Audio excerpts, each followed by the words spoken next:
voilà 4 ans qu'Ali Bongo Ondimba prêtait serment pour son deuxième mandat à la tête du pays. C'était le 16 octobre 2016. 4 ans plus tard, la rédaction de Gabon Première revient sur le bilan de l'homme. Un bilan marqué par de grands moments et des réalisations concrètes et en cours d'exécution. Retrouvons Lariska Lor-Mamengi pour nous faire le point.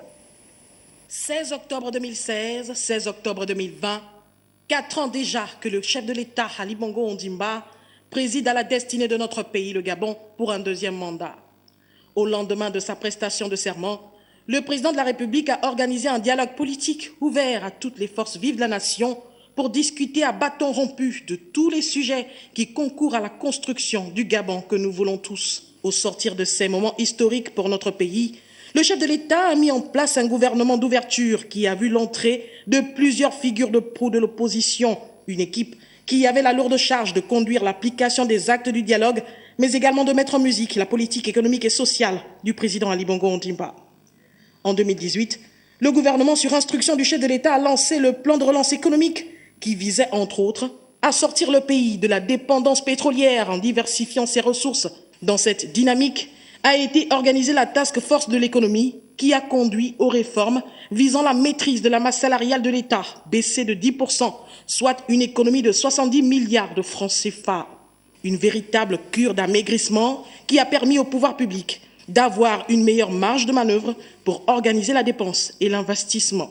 Ce deuxième mandat a également été marqué par les ennuis de santé du président Ali Bongo Ondimba en octobre 2018.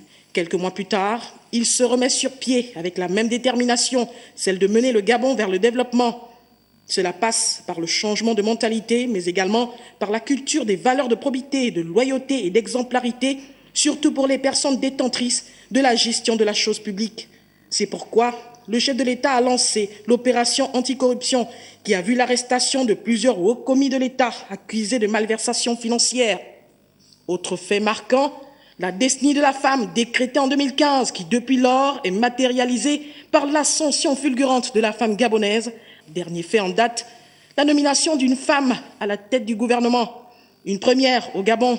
Sur le plan des infrastructures, Rose Christiane Osokara-Ponda, sur instruction du président Ali Bongo Ondimba, a lancé les travaux de la Transgabonaise, des travaux d'envergure d'un linéaire de plus de 700 km qui devront permettre, entre autres, le ralliement de plusieurs provinces, leur développement, la création d'emplois. Un ouvrage qui s'ajoute au Pont d'Omboué, une infrastructure qui a vu le jour grâce à la témérité du numéro 1 gabonais. Au moment où l'on entre de plein pied dans la 5e année de ce deuxième mandat, l'on peut dire qu'il y a eu du chemin, bien qu'il reste encore à faire. Le chef de l'État l'a dit lui-même, c'est ensemble que nous allons construire le Gabon uni dans la concorde.